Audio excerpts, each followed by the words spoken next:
Welcome to the Conspiracy of Goodness podcast, where you'll learn from an ever increasing number of thought leaders in the world who I'm speaking here with regularly now to help open a new era for us all. There is an enormous wave of goodness and progress well underway that almost no one knows about. And here at the Conspiracy of Goodness podcast, we're celebrating that wave by talking to thought leaders who are creating a new future for us all. I'm Dr. Linda Ulrich, founder of a website at everwideningscircles.com. 2014, I realized that my patients were starting to have a lot more downward spiral conversations with me. And the weight of the negative news and the negativity on social media was really starting to bring otherwise cheerful people down. So I started writing what is now thousands of articles with thousands of links to goodness and innovation and insight happening in the world. And all along the way, I was having these great conversations with innovators, like the wonderful person I'm going to bring to your circle today. And finally, last October in 2020, I decided to start recording these conversations in the form of a podcast. And here we are. So today we're going to talk with Dr. Marcia Reynolds. She's one of my favorite people that I've stumbled upon in this journey with Ever Widening Circles. Marcia is I think she's a coach's coach. And of course, all of us know this burgeoning world of people that are in the field of serving others by coaching them through many different aspects of life. And Marcia has an incredible global reputation for being the coach's coach. So, Dr. Marcia Reynolds, will you give us so much better notions about the scope of your work? Welcome to the Conspiracy of Goodness podcast. Thank you, Linda. It's so joyful for me to be here because I love the concept of it's not necessarily that people are now shifting to finding joy and doing things that help each other. Is we're recognizing it. We're recognizing it because I've been fortunate to travel around the world since the mid 80s with the companies I work for and now for my own business. And, people say, aren't you scared? I'm like, what? There's just amazing people and they're always helpful. And how many times I've been saved because I didn't know where I was going. And there's always someone shows up for me. It's like there's angels everywhere. And we so support each other as humans that we only look at that negative piece. And so my work, I believe the focus is working with people's thinking, their thinking patterns, because they do get in what you said, that downward spiral, and not looking at other possibilities. Yeah. And that's what I found the power of coaching does, is to widen perspective to see all that's possible and the good that's happening right now that we can embrace. Well, this is at the heart of my own work. My own work is to make sure as many people on this planet, lofty goal, but I'm up for it, as many people on the planet as possible know that what we see in our online lives on the 24-hour news cycle and social media is a tiny slice of reality. Tiny. I too, I've spent the last 27 years dragging my children all over the planet to some really off the beaten path places. And, my kids don't see the world we see on the news and social media. They saw people in bleak places living with incredible beauty and generosity. Oh my gosh, people have shown us so much generosity in bleak places.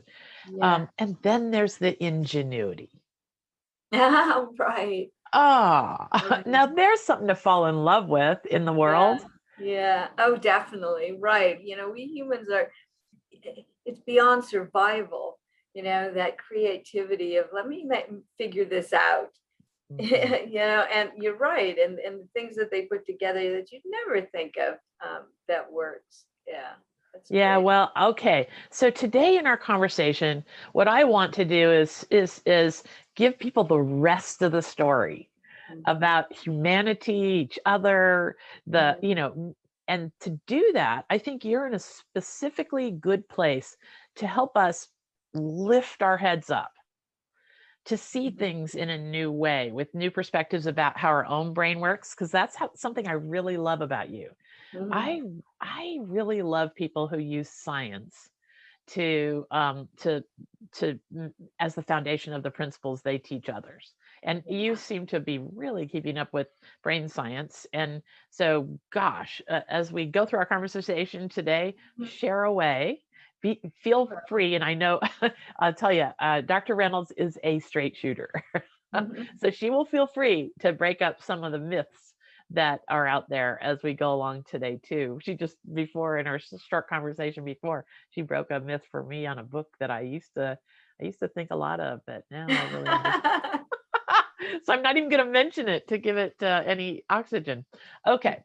So we had an amazing conversation a few weeks ago when we were catching up after a long time during the pandemic we hadn't spoken, and I wrote down some questions, and we can feel free to vary any direction we want, Dr. Reynolds. But anyway, okay, so here we go.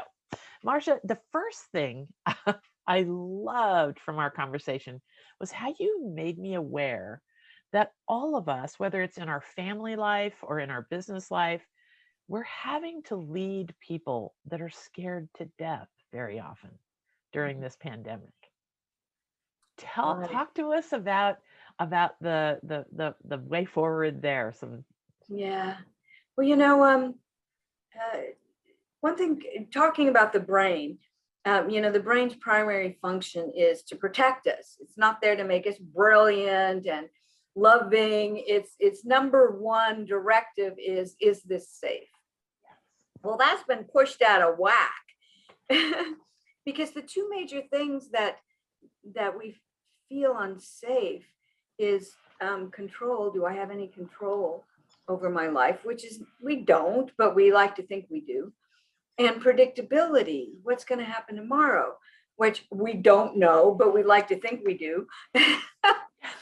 And but that was all blown out of the water. It's like yeah, we now know nothing's certain, and there's not a lot that's within our control. And being able to live with that has been very difficult, to make the transition to, well, this is the way life is, mhm, and accepting that it's been there all along. Um, but we've been using our imagination to think we had control and yeah, predictability. So, this is where it comes in terms of like leading and coaching and being with people. It's just first, like hearing, uh, allowing them to state these new fears that have come forward without jumping in and saying, well, here's how you fix it, or here's what you need to do, because that just makes it, like something's wrong with me. But then to be able to look at, well, is there anything that you would feel is within your control in your life, accepting that the bigger picture is not? Is there anything that you could create that might give you a sense of purpose and a way forward, knowing things are uncertain? So, how can we now live with both? How can we now live with both? And that, is a transformation, which takes time. It's not a change that we can immediately do. Um, so, and I think companies have been trying to do this for a long time, because they're, they're constantly having to change, mhm. and they either do or they don't. I've worked for both. I've worked for companies that have gone bankrupt and companies that exceeded all expectations. Um, but the pace of accelerated change that's occurred now is making it just more difficult. Yeah, and a previous guest who I was chatting with, we had this wonderful conversation about what a leveling Mm, process the pandemic has been, because didn't matter who you were, how much power you yeah, had, how much yeah. influence, none of us Mhm. was safe, and none of us could predict the future. Oh my God. Right. It was Einstein who said, reality is an illusion, but a very persistent one. So, but again, because So the true. brain, um, is always seeking, what could hurt me. But it's a meaning making machine. So Yeah. it's like I look at things, I make meaning about it, and then I feel safe, even though we're just making it up, Okay. totally making up our sense of reality. And that's hard for people to accept. Do you think there's some trick I always talk about one of my very favorite TED Talks I share with people all the time. I'll make sure it's in the show notes. Is this incredible TED Talk done quite some time back called What Fear Can Teach Us? Yeah. And this wonderful author, oh, anyway, she's a great storyteller. She takes us through the shipwreck of the Essex, which was back in the 1800s during the whaling days. It's the story that Moby Dick is based off of. In any case, the crew was thrown into the water and they had three choices. Yeah. Well, And then I'm not going to give you any more. A spoiler alert. Go look on ever widening circles and put what fear can teach us. And I kind of lead you through a thought yeah. process on that. So what I hear you saying is the brain is always scanning for things that disorder and danger that Mhm, might be essential to our being able to survive. mhm. And we're telling ourselves stories all the time to make meaning of the thing that we just recognized, right? Yeah. Yeah. Right. It's like, I go hiking and walking every day, and I'll see something in front of me and I think it's a paper bag, and I complain about people littering, and then I get closer and realize it's a rock. Exactly. How can we avoid these telling ourselves these stories that are so wrong and acting on them? Yeah. Well, I think just even this conversation, the awareness that I'm making it all up. Okay. And because then it's like, well, okay, maybe it's that. I think it's that. It's just I think it's Right. that, but it could Right. be something else. Mhm. So that kind of leads into another question that came up in our catching up conversation a month ago.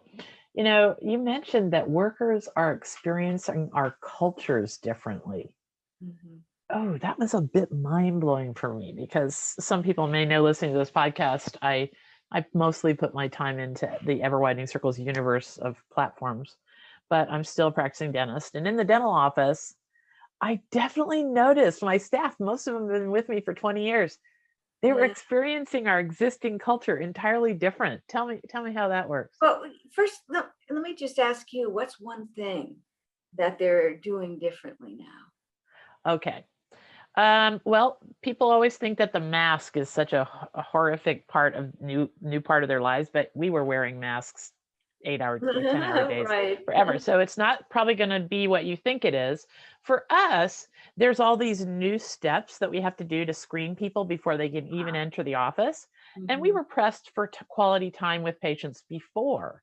But Yeah. for my staff who are very tuned in to the Yeah. relationships that they Yeah. have with their patients, man, Uh, stealing 15 minutes from that short hour they had for people, that has been a real right. pain point for my lovely, loving staff. Yeah. Well, that's one of the things that's going on, and not just in the workplace, but the sense of overwhelm. Mm, In fact, I just did a 3-minute YouTube. I do little, a couple times a month, little tip videos. And I found myself uh, the other morning, yeah, I was just kind of rushed for time, and I got on. There's this whole team that helps me with this program that I'm doing, and I got on. And I started barking at her. It's like, you didn't set up the video right, and blah blah blah. This poor woman who's intimidated by me anyway. I just steamrolled her, and I said, I don't handle this well. And I remember that there was this communication thing that I did, and it said, when you get under stress, you should tell people to stand out of your way. And I said, but is that just me? don't we all kind of do that? We either like, get really quiet and steam, or we steamroll people. We don't handle the overwhelm well. Okay, this is And huge. things shifted with dynamics, home dynamics, power dynamics, um, responsibilities of, if there's a family, of taking care of them, and what do I need to do, and how do I handle all this new stuff, like you said, around health. And even for me, I'm getting to travel this weekend, and how many times I needed to check the website to make sure that I still can, and what are the rules, and what do I need to do to make sure I don't get stuck like in the airport in Germany or something like that. Right. Yeah. But too many things to remember and do, that it's just it clogs the brain, and comes out in our communication and the way we are with people. And it, again, for leaders and even friends, of being able just to recognize this person needs a place to breathe, just a place to breathe, doesn't need my advice, or even to tell them to go breathe, but just give them a space. That's very interesting. I've noticed a version of that. I've noticed in situations, people are being kinder than they need to be Huh. a lot more often. Like, and there's a really important nuance to that. Like, not being kind is relative. There's a scale. I remember my brother shouting at me one time, "I am being kind." Right. That to him when I said, "Oh, Alex, with that old guy that's driving you crazy, you need to be kinder than you need to be." I am being kind. He's such a wonderful guy, my brother. I pick on him so much on this podcast. But then I found myself saying, no, just be kinder than the situation calls for. So I've noticed that with people, but we could do it a lot more often, couldn't we? Yeah. Well, and when I hear you say that, I think you're right. One of the things when I teach coaches all over the world is seek to understand what they mean. So even the word kind, I am being kind, in his mind, it might be, well, I do things for this person. Yeah. And not about tone of voice or impatience. It's just, I do things. So, first off, I'd always want to know, what does that mean to you? Before I'd even say that. So I think, when I think what we need to do for people, is just giving them a safe space to be, to show up, whoever they are, however they are, to just appreciate their experience in the moment quietly, to be still and allow it to occur. And then, what is it you need right now? What is it you need right now? So I would see that more as a patience and a stillness, than necessarily to define it as kindness. But it could be being kind. But I love your insight, though, about what that means. And it goes with a question that I really would love you to talk to us a little bit about. When you and I were talking, I was saying, help me understand this whole coaching world. And there was a lot of things that you said to me that were just landed so beautifully. And I love others who are in the service of others. So coaching could not be a better a field of me to just, it makes my heart soar to think there's that many people that want to help others. Okay. So one of the I mean, there's like millions and millions, right? I know, it's so great. It's such a great trend. And really, I think you were weren't you one of the original people? I got into it by accident, and helped to create the International Coaching Federation, and was one of the first globally known coaches, and because I'm passionate about it, based on all the work I did up to that point, right? On what does it really take for people to change? What does it really take? And researching it and trying to implement that, and then I found coaching and went, oh, this is it. This is This where is you can apply that. right. But like even now, I'll do a coaching demonstration and I'll get thousands of coaches that sign up to watch me coach. I'm like, that's weird. But it's so true, because if they're really having a purpose to make a difference, to help people see, to believe in themselves in a way they don't even believe in themselves right now. Right. To uplift our consciousness, if their purpose is that, then they somehow land and gravitate to coaching. So it is thousands and thousands of people around the world that are finding this way of being with each other, and whether it's formally coaching or just being a parent. Oh, yes. Yeah, Yes. And being an empathetic employer or being an empathetic absolutely. team leader. Hmm. I Yes. mean, this And this what could, is that even, like kindness? What is empathy? When I say, well, what is it you think they want you to feel? And people say empathy. I say, empathy is not a feeling. Empathy is the result of feeling. oh, You know, right. I have to care and be Yeah. curious.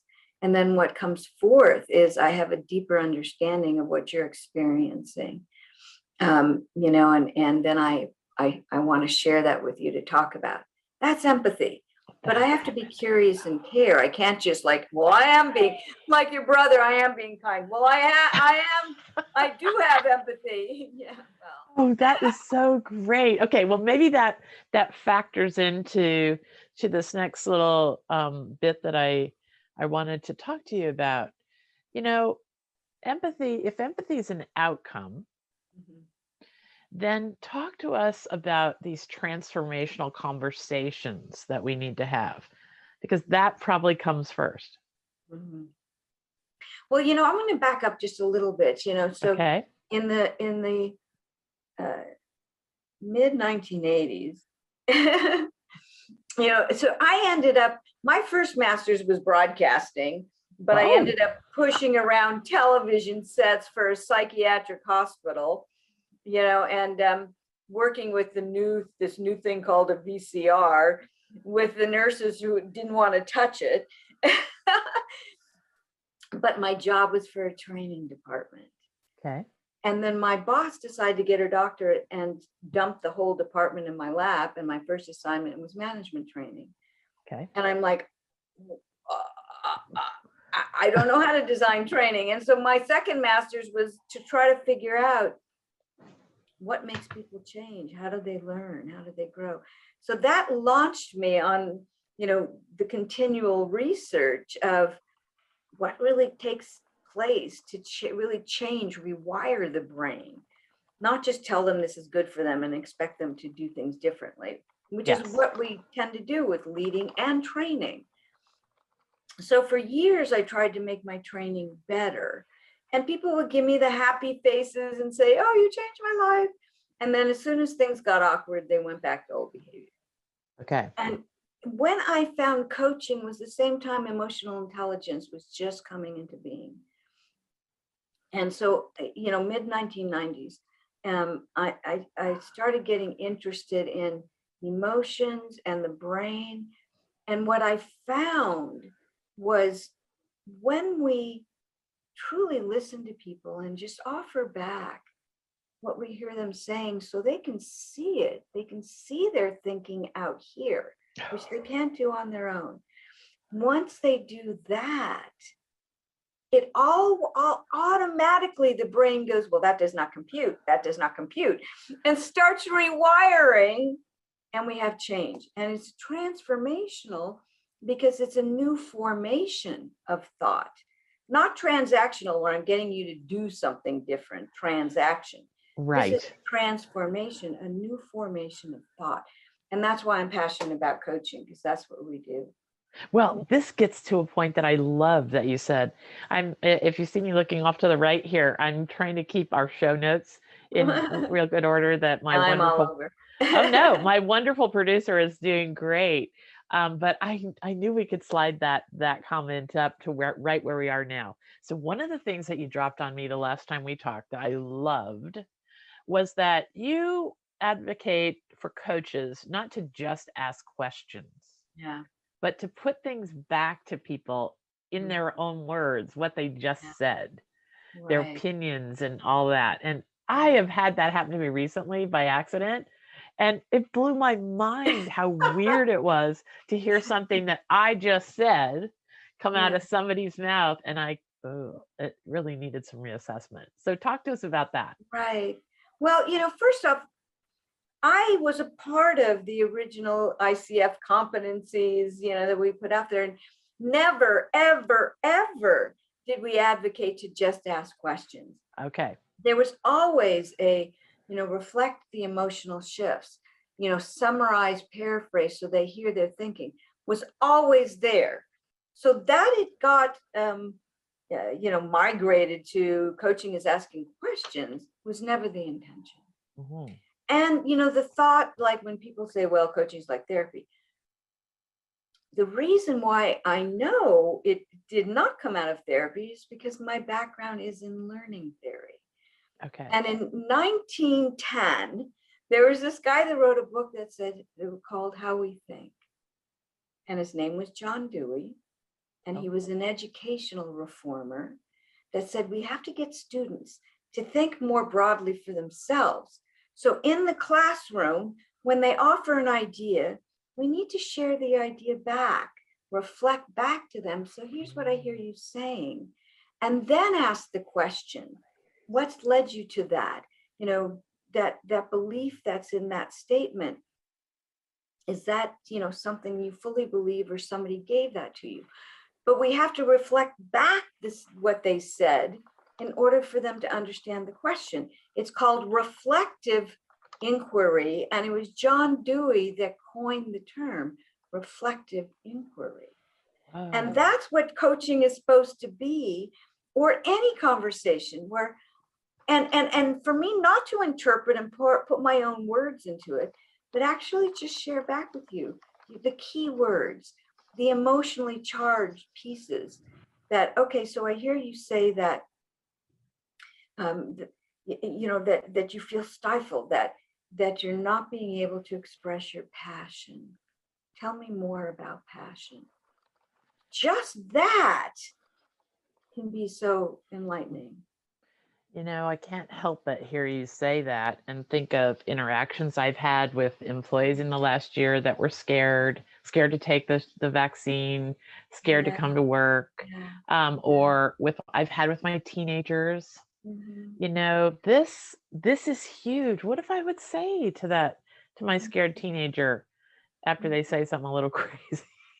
What if I said, "Here's what I hear you saying. Tell me Yeah, more." yeah, Gosh, think yeah, how yeah. So I hear you empowering. saying it's not tested. So something horrible could happen, like I could become a monster in 6 months. I know you're That's trying to really, stick with the science. yeah, yeah, yeah. Well, that's really interesting that you think that. And I'm wondering if there's a lot, the horror of what could happen. How is that compared to the horror that's been happening in the last year and a half? Mm, right. Oh, yeah. Yeah. Because I talk all the time about how this is the time to experiment because people are Yeah. expecting a lot less perfection from others. Hmm. Yeah, this Right. is true. And isn't it like, well, the big thing is it doesn't work, and not that it's going to make us into a Right. monster. And I then mean, we move on. it's like the flu shot. It works or it doesn't. Yeah. And Um, then we move on. But I've noticed too, I always encourage my team to do this with each other, mm, especially, a senior member to a junior member, because it seems to work out like that so often when people are coaching each other on a team. I always tell the senior member to say, now, here's what I hear you saying. yes. And about we've had funny conversations on the leadership level with the six of them, and almost 100% of the time the person will say, no, that's not what I was trying to say at all. Yeah. What if we Well, just left it there? What if we didn't say, now here's what I hear you saying? well, my experience is it's not what I said. They say it's not what I meant. Yes, And I'm like, yay, then tell me what you really mean. exactly.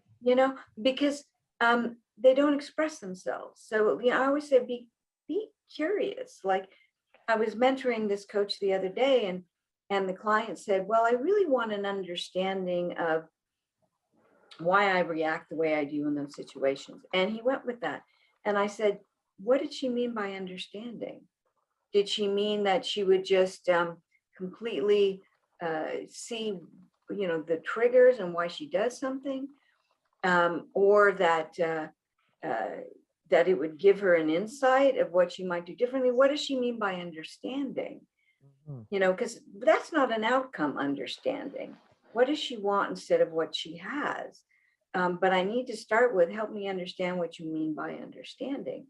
Yeah. And that would start to get her to explore, well, this is what I want, instead of just assuming that we understand what they want, because we don't know what they want. The first couple statements they make are never really what they want. No. Oh, Yeah, that is because so they're all true. like messed up around in their head anyway. And I always say coaching is just clearing the fog. Oh, that Yeah. is so Mhm. true. And again, we can do that with each other, with our kids, with our coworkers and all that. Well, So, especially in these crazy times, we get really foggy. yeah. So tell me about the transformational conversations we need to have. What are some elements about that could stick, that could be useful for people who are listening? Yeah. Well, it's much more simple than people think. Okay. So what I loved about Dewey's work is he said, what we do with reflective inquiry is we help people climb a tree in their brain and look down on their thinking. Oh. And they look down and they see the gaps in their logic, Oh. and the assumptions they're making out of fear and blocking out everything else, and the things that they need that they're not getting but they're not asking for, or the shoulds, the shoulds that are getting in the way of their dreams. They can't do that on their own.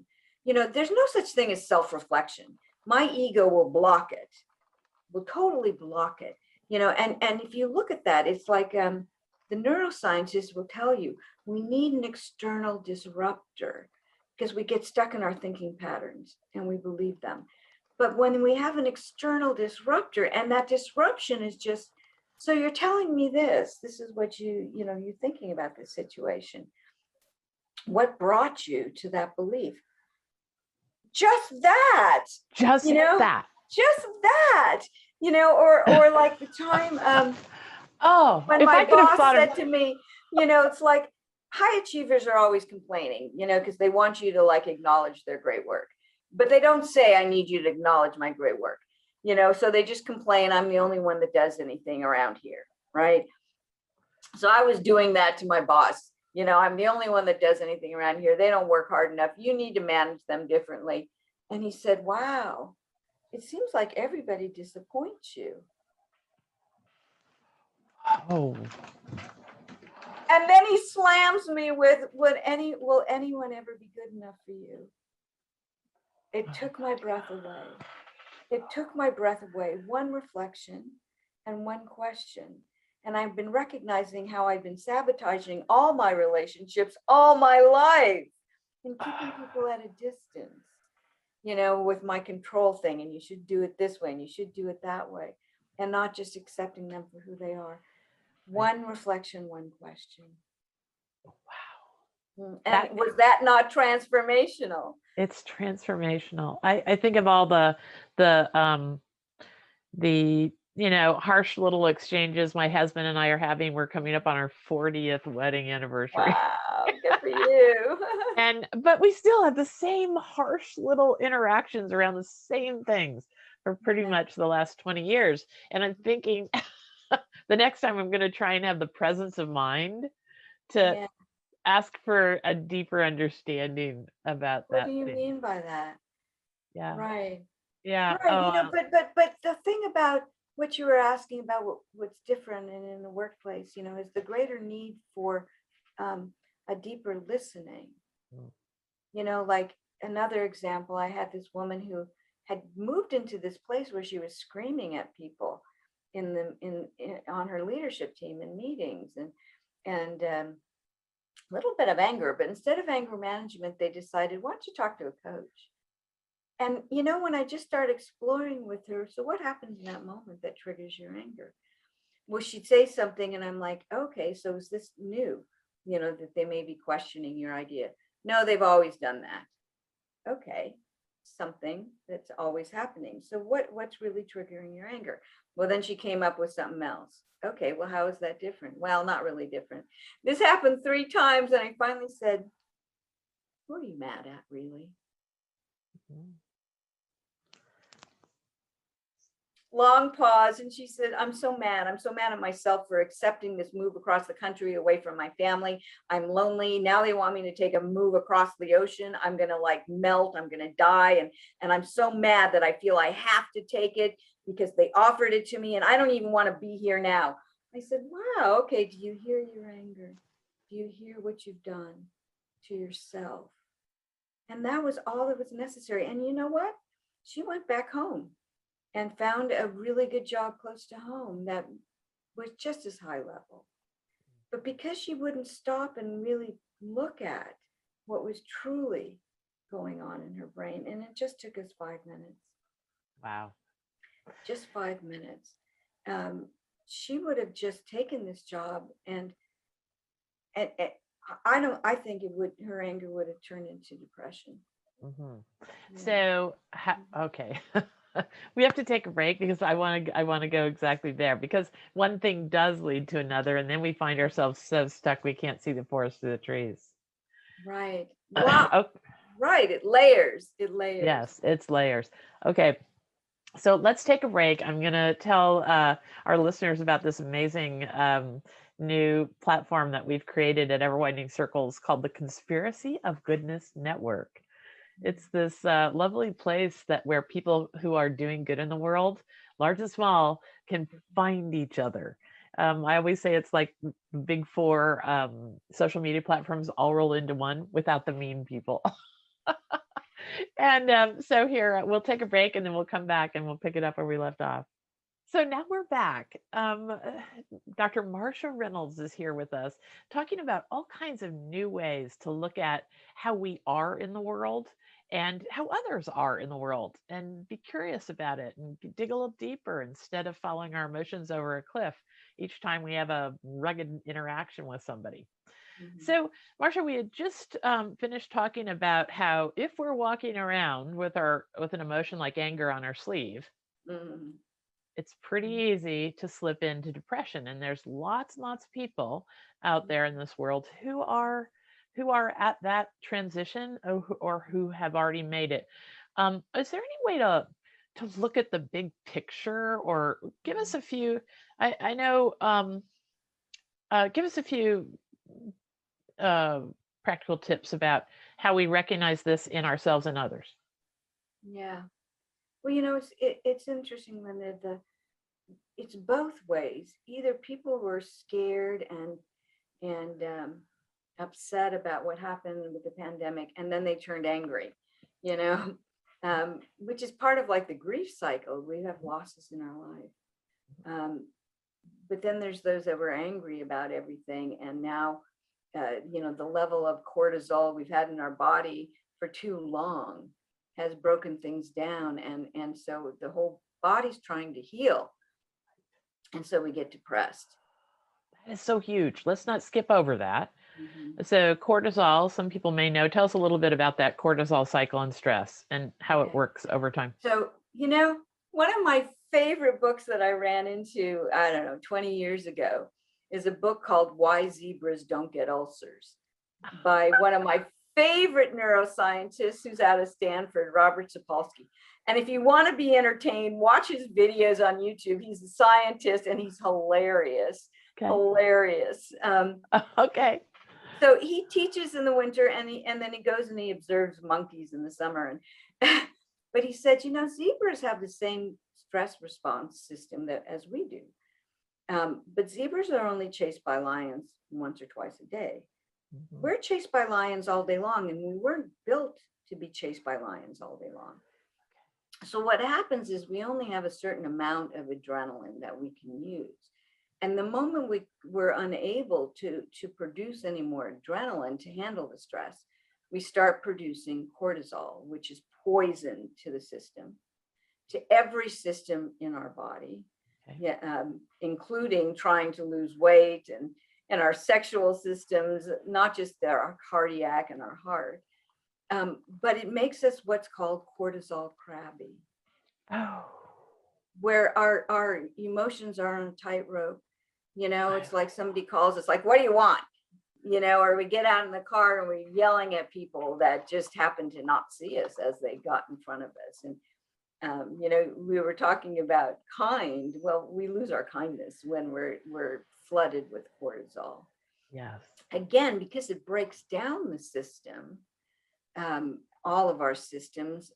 It's hurting our immune system is one of the things. But the brain says, you can't operate this way. And so it starts to just systematically slow everything down so we can heal from the damage from the cortisol. As the brain slows things down to heal, we feel depressed. Okay. We feel sad. We feel isolated. We feel all the horrible things. And we only see what is then horrible in our lives. So we go from this high adrenaline to numbness, even not even just depression, but this numbness, because the body's saying, you need a break. You need a break. And then as soon as we're healing, we're back to stress. So it's this ping pong thing we do. And the only way to get out of that is your work. Because the emotions that actually stop adrenaline during the day are the emotions that are triggered in the brain, the neurochemicals, of dopamine, serotonin, that are triggered by appreciation, gratitude, love, all the things that we say, oh, we should feel that way. Well, biologically, we need to. And the biggest one that can stop the adrenaline? Laughter. Oh, this is huge. Yeah. I mean, have you ever been mad at somebody and they made you laugh and you couldn't be mad anymore? That's because the laughter cut the adrenaline.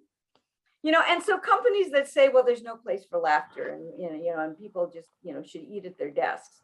No, we have to be with each other and appreciate each other and make each other laugh. And we will be more productive if we do that, because the brain's working more efficiently. Right. Yeah.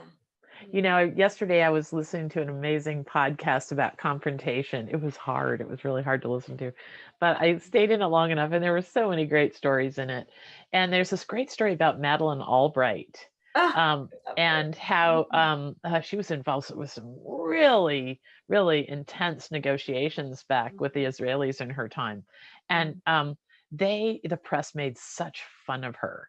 The caricatures of her in the press, and the stuff that they did. And her response was to absolutely embrace it. So what they were making fun of her for, she just did more of. And then she was at this really tight negotiation with one of the leaders in that whole scenario, and they pretty much hated each other.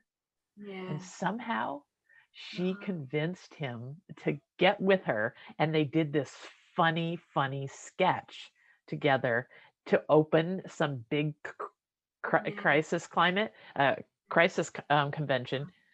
And they just made everyone absolutely fall apart the seams with laughter. And it changed the dynamic forever in that negotiation. Isn't that amazing? Yes. Right. I mean, that's why, pulling in improv acting exercises that are fun, not intimidating, but that are fun. Like, let me just share one exercise that every time I do this, people come back just red with laughter. So the exercise is called the beliefs game. So I just ask you, like, tell me one thing that you think people should do that's just a petty thing. Yes. Not against the law or harmful. Well, things like people put the toilet paper on the wrong way. Right. Or they shouldn't. They should like clean up after themselves. Yeah. Right. Okay. Right. So here's the game.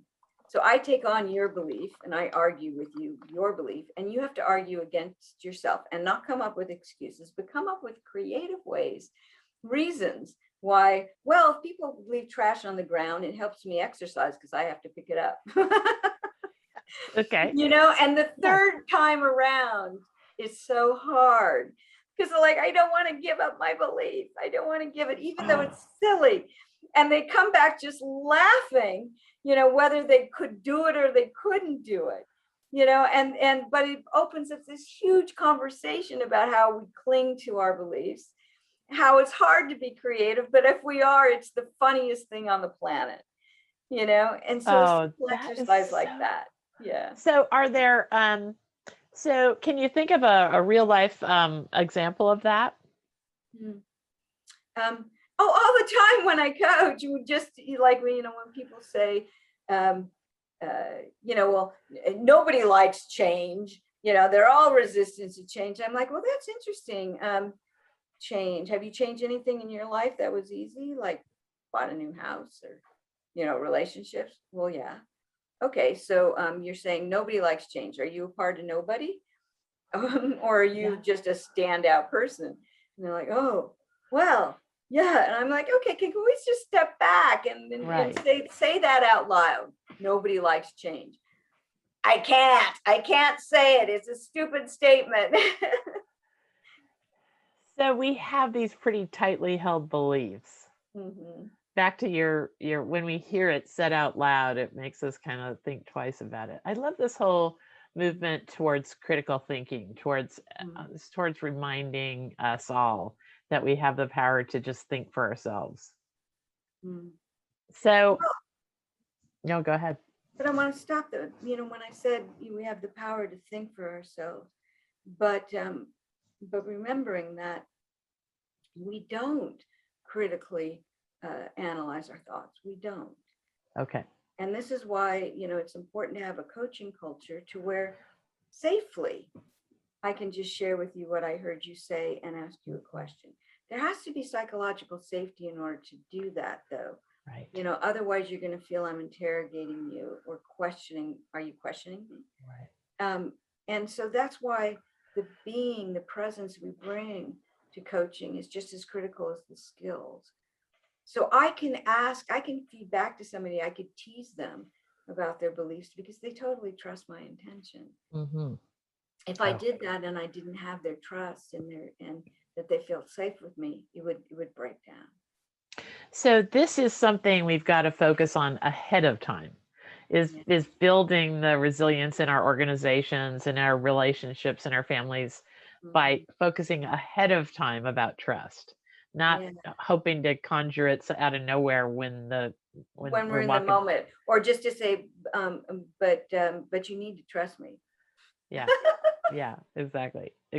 No. So does this have something to do with this concept of one of the things that you were talking to me about during our previous conversation was the soft eyes, or the importance of your back? What were those concepts and how? Yeah. Well, one of the things I've been noticing, even when you're talking, it's like when we have something that we feel, well, this is really important, you move in. Oh, yeah. And you know what? We've been taught that shows, passion and interest. When oftentimes, though, energetically, I move in, and what do? Move back. So if you notice, I pretty well keep a pretty straight posture because I'm aware not just of what I'm feeling here. We often do feeling here. I'm full body aware.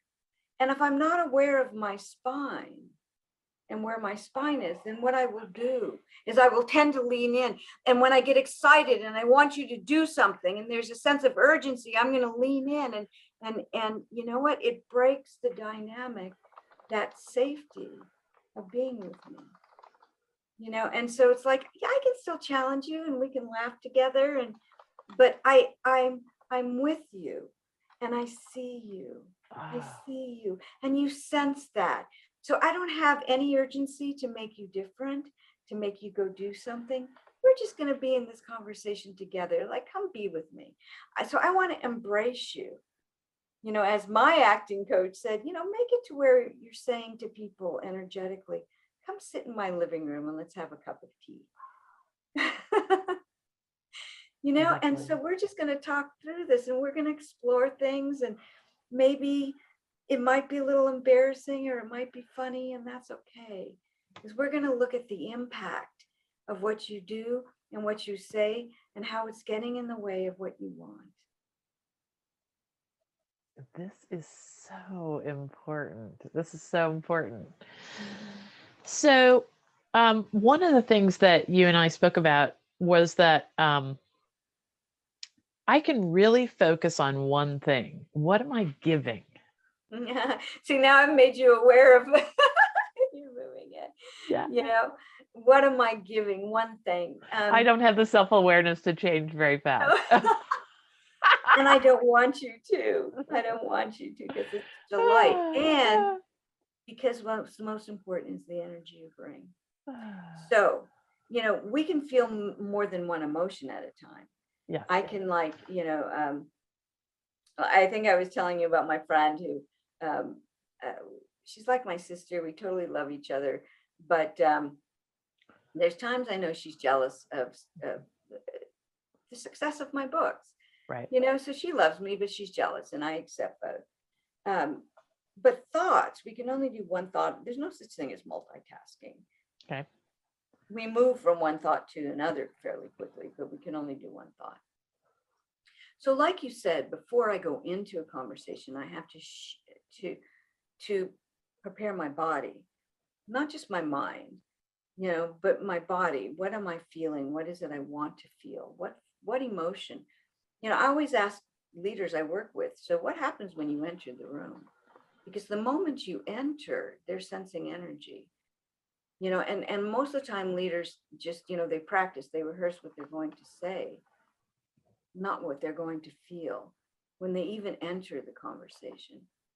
So we first have to look at, what is it that I want to project? What is it that I want them to feel? Even if I'm irritated or disappointed by them, what emotion can I bring in? That emotion of hope. I believe in you. I think we can change this. Yeah. And so that has to be first. And the recognition while I'm with you, anytime you might trigger me, this is where emotional intelligence comes in, that I feel it in my body, a tenseness. And I can breathe and release the tenseness and come back and be present with you. So you don't feel my tenseness. You just still feel my hope. Okay, this is so great. Okay, so this takes a lot of presence of mind. If you're going into, I think this is what you're saying. Please correct me if I'm wrong.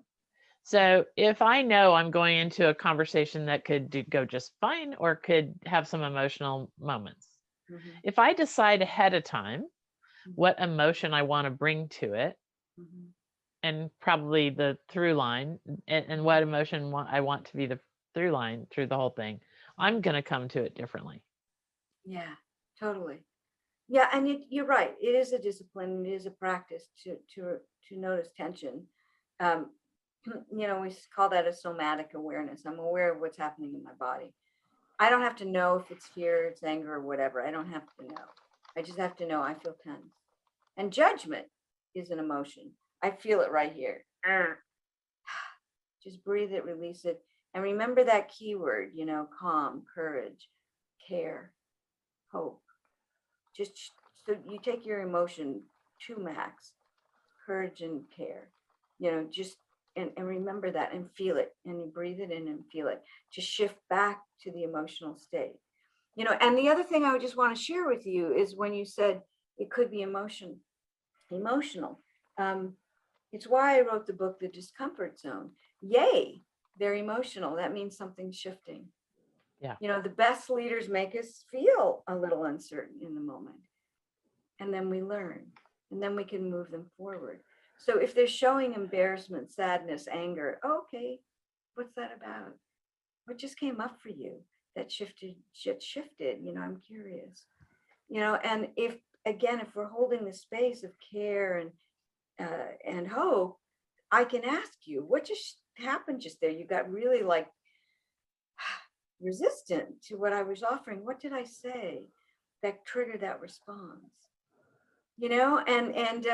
So we learn from our emotions. So there's such a great skill of appreciating and allowing the emotion, not being scared of it. And I work with leaders all over the world around that, because they avoid difficult conversations because they're afraid of the emotions. But if they can change their belief that emotions are good and not bad, Right. then it shifts the conversation. So does this kind of go with something I've been playing around in my head with lately about, I talked to my Ever Widening Circles team a lot about the fact that friction is part of creating something new. It just is. There's no way around it. And if we run around all the time trying to work so hard to avoid friction, we are probably tamping down emotions that are going to just explode at some point. Yeah. And B, we are not availing ourselves of the tools that we actually have inside us to get ourselves to the new point we need to be at. Yeah. In a world that needs creativity right now. We all have to creatively respond in our businesses and families and so forth. So talk to me about how, maybe if you have any thoughts about how we can think anew about healthy friction. Yeah. Well, it comes back to the whole concept of groupthink that came out, in the 1960s. But the story of the Challenger, that Yes. there were some scientists that knew there was a chance that this spaceship, the Challenger, the shuttle, would blow up. Right. But they were constantly being told, the media is pressuring us. We have to do this. We've done all our work, and we have to launch. We've delayed it. We have to do that. We're going to start looking bad. And so the whole concept of self-image and get with the picture, don't cause ripples. Those scientists in the moment shut up. Okay, even though it was that morning, it dropped below freezing in Florida. How often does that happen? How often does that happen? And the next day it was warm enough that they did not allow the safety for someone to say, wait a second, we've got an unusual circumstance and people aren't going to like us delaying this, but we have to. But nobody had the courage to do that because of the don't cause waves, don't bring it up. We have to move forward, and leaders do that. We have to move forward. But wait a second. What if there's a critical piece of information somebody's afraid to give? That's going to cause friction and going to cause a battle, but needs to be put on the table. Well, we've quit talking about that. I've even heard lately somebody use the word groupthink like a good thing. Oh, we're in alignment. We're in harmony. Let's move forward together. I'm like, no, because then we miss things. And, people might not die, but they could, depending on your company. And that we have to allow for that. And the dissenter, not the person that's always finding the wrong thing, but just, allow it to come forward. And, even when they look at group dynamics, it's always been not to storm, but to learn how to live with the storming, to honor each other in the process, or even real briefly, like the time I was with my partner and we were rushing at the gas station and my credit card didn't work. He was pumping the gas and he saw it and he jumped over and he said to me, if you try it more slowly. And of course I bit his head off. It's like, don't tell me stupid things, And then in the car I said, I'm sorry I bit your head off. But when people tell me simple instructions, I tend to react. I'll work on it. Probably won't change in this lifetime. And he said to me, yeah, I understand. You see, when I see people it's stressed out and in need of help, I can't help myself. Even if you don't like it, I jump in and help them. I probably won't change it in this lifetime, but I'll work on it. So we allow ourselves to be who we are with an understanding that we're doing our best.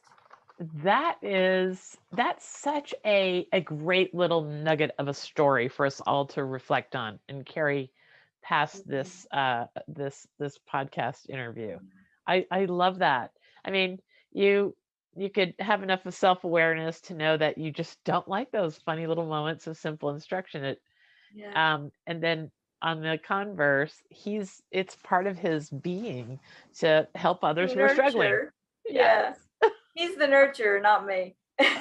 Right.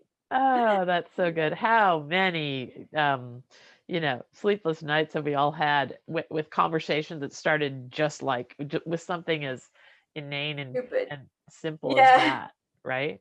So, okay, Right. I'm gonna use that one probably by the end of the day in some Great. way. Okay. Yeah. Okay, Thank you. so I love the Challenger episode. I've done a lot of reading about that. I love Richard Feynman. He was the physicist who, Mm. in the end of that, addressed the congressional hearing. And Yes. and he did what he did in such a non-emotional, frictionless way. He at the very, very end, he had a glass of water with an ice cube or two in it, with a piece of the gasket in there, and then at just the right moment he brought it out and then took the rubber and went tick, and it was non-emotional. There was no arguing what just happened, and there was a level of aha. I mean, I've got one more question I'd like to ask you on this subject. Mhm.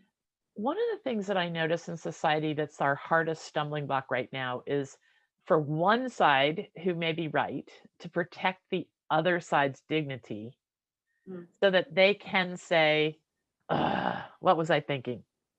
Mhm. Like, I see that people just keep doubling down and doubling down and doubling down on stuff that intellectually they probably know is Mhm. going in a wrong direction, but we make it so hard for people to change their mind. Yeah. Got any Mhm. thoughts on that? On how we protect people's dignity in those moments of reversal? Yeah. There's a difference between confrontation and challenge, Okay. and and that's in tone. So I'm a very direct coach, Okay. very direct coach. But again, because I come to the conversation with, I am here for you. I care about you. And they sense that, they feel that, they know, I'm not, do no harm. But because of that, um, I can get direct. Like last night, I was watching this where the guy said, he's in the Philippines. They're about to have rainy season and there's a hole in the roof. But his wife is all freaked out about having construction workers come in because of COVID. And then he said, I have to have this conversation. But then he went into this whole thing about, oh, I'm just going to listen to her and show empathy because she's scared. And well, that's nice. And I said, okay, that's really nice that you're going to do that. In the meanwhile, your house is going to flood. you Okay. know Yeah. so do you hear yourself that you backed off of something you feel is critical because you're scared of your wife's response? Mhm. That was a huge challenge, but in the way that I presented it, I don't think I took away his dignity or what he thought was right, but I did it in a way that it's like, and your house is going to flood. you know do you recognize how you're getting lost in your fear, and not dealing with a critical problem? Okay, I could challenge him because, again, the energy I bring. If I don't do that, if I just say, get off it, you're a wimp and you're scared of your wife, you know, not going to work. Not going to work. I use that reflection in the question with my energy, and it made him stop and go, and embarrassing. Yeah, you're right. Mm. You're right. Okay, so let's Gosh. talk about how you can approach this differently without, while still listening to your wife and hearing her out, but that you can be heard in a different way too. Mm. How many conversations go Mhm. unsaid? I Yes. always I always like to say, if you don't talk it out, you're going to act it out. Yes, well said. And Well it is said. so good. It's going to be so much weirder if you're just walking around acting it out Mhm. than just. But I think that what you've just put down there is the reason, is because we fear, Yeah. the response. So we just keep putting those Right. hard What conversations is off. it that we've been taught that emotions are bad and we fear it in other people? Yeah. No, they're just energy moving through the body. What does that emotion mean to you? You know, that's it. I love that. It's just energy moving. I guess that's a way better way of the way I've been talking about friction. Thank you for improving my way of thinking there. Friction, when we're ideating or when we're trying to come up with something new, is just energy Energy moving through the moving through body, the and body. really energy just moving through the group. Absolutely, the energetic exchange. Right. So one person feels like I'm not being heard, I'm not being heard, and there's tension. And all of a sudden, everyone picks up on that tension and it just Mhm. escalates. Right. Mhm. Oh, I definitely want to make sure that we come out of this with some new thoughts in that area. I know I'm gonna think of you probably Monday morning or maybe tonight. Yeah. I've got Good a luck family with meal tonight, so that. there's always plenty of Yeah, place yeah. for. Families are great places to practice this because they trigger us all over the place. Yeah, well, that kind of reminds me of the constraints of our pandemic, which I don't want to go through this whole conversation and not address. But what I've noticed, we've been talking a lot about the stumbling blocks Mhm. that we all face in our way that we handle our emotions and interact. But something I've noticed that I wonder if you've noticed is I've noticed people have such a greater impulse to help others Mm. since the pandemic. It's Yeah. just all around me in the dental office. People are constantly telling me stories of something nice that somebody did for them or that they're doing for somebody else. I, Yeah. it's one of the Great opportunities in disaster result. here. Yeah. Yeah. So, So can we remember to do that when the pandemic's over? Yeah. but that's a lovely thing. Okay. Mhm. So as we kind of wind down here, and we can chat again sometime because we've had so much. I've had such a great time talking about this.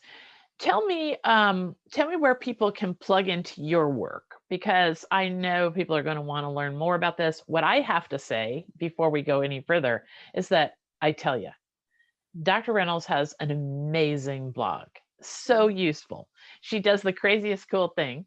She she says exactly how many minutes it's going to take to read it. And here are some of the titles. You know, it's a 4-minute read to learn about stop saying stupid things. Right. Oh, that is such a great one. My mind was a little bit blown by about 3 things that I could have done much better in the last week if I'd stopped saying Saying stupid things. stupid things. Yeah, it was lovely. And then there's another one, stop trying to pay attention. That one is a real twist because we're all trying so hard to pay Mhm. attention in these important conversations, but it's actually detracting. That we're missing things. Yeah. Oh, here's another one. 5 life lessons I learned on my hike. I love that. The 3 minutes. Yeah. I got 3 minutes for that. And you know what? I walk every day too. And Yeah. that blog posting will make me think about my next walk entirely differently. This is the kind of work that Marcia Reynolds is doing out there, folks. Here's one: how to respond when someone is emotional. Mhm. 4 minutes. I need that. Yeah. I totally need that. So anyway, can we kind of wind down here with a blog? Marcia writes for Psychology Today. What is it? Twice a month? I write for them once a month now. Mhm. So I'm on Psychology Today. You can read my post there. The blog post you're talking about is on my website, covisioning, one word, Okay. covisioning.com. Okay. And on that website, there's uh, lots of free stuff. Okay. But all my books are listed there, with links to where you can buy them. Um, my programs, and uh, resources. I like to post my resource articles, Hmm. uh, podcasts. Lovely. Yeah, it's Yeah. all there. So where can people go directly? We're going to have all this in the show notes, but where directly can people start tapping in? Are they going to go to what's the Yeah, website? Yeah, covisioning.com. But also, if you're, more of a visual person, if you go to my YouTube channel, I do at least twice a month, and I did a whole bunch more when my last book came out, Coach the Person, little tip videos. Okay, 3 minutes. Great. Where you can watch a lot of the blog posts, the summaries and the tip video. Okay. So, messing up early days, I might have a channel or two that's empty. If you come on an empty channel, it's not mine. Look for me in a different way. Okay, I think I have an orange sweater on. All right, good. And then everything is there. The tip sheets, my TEDx talks, and everything's on that channel. Okay, terrific. So I always end these podcast episodes asking my guests to tell me what reminds them that it is still an amazing world. Oh, that's why I go out every morning. So what I do every morning, I have a little route where I go up the mountain, I turn around, it's still dark, and I see the beautiful city, the lights of the city. And then I only run downhill. I don't run uphill. I run down the mountain, and I have a little route. And as I'm coming home, the sun's coming up over the mountain. And it's the sense of awe and wonder that we need to bring back in our life. That even in my conversation with you, the awe and the wonder that we've brought forth, that you bring forth in me with what you share, what you see, that we have to maintain that sense of awe and wonder in our lives. That is the bottom line, isn't it? Definitely. Yeah. Yeah. Okay. Well, this has been a lovely, lovely hour. And for more information about Dr. Reynolds' work, you can go in the show notes. This interview, Marcia, will be an article for Ever Widening Circles. We're changing so we're changing our format a little bit, and we are going to make our Wednesday article published be an Ever Widening Circles article. So we'll put a whole lot of things in that article that yes, I'm willing. I'm delighted. Okay, so if you want to hear more about this sort of insight and innovation, go rate and review this podcast. It's the nicest thing you can do for us here at Ever Widening Circles. If you want to help open a new era, let's get this podcast and the insights that we're bringing out into the world flourishing. And the way to do that, apparently, the way that whole system works is you've got to rate and review us. So you can really help us by hopping over to where you get your podcasts and taking that part of the equation up. As always, dive into the Ever Widening Circles universe where there's the articles, the podcast, the Conspiracy of Goodness Network. I've got 2 TED Talks now that will make you feel a lot better about the future. I hope all these connections to goodness and progress will help you in your week, and that Marcia and I have helped you make a couple of leaps. All right. Have a great week. Thank you.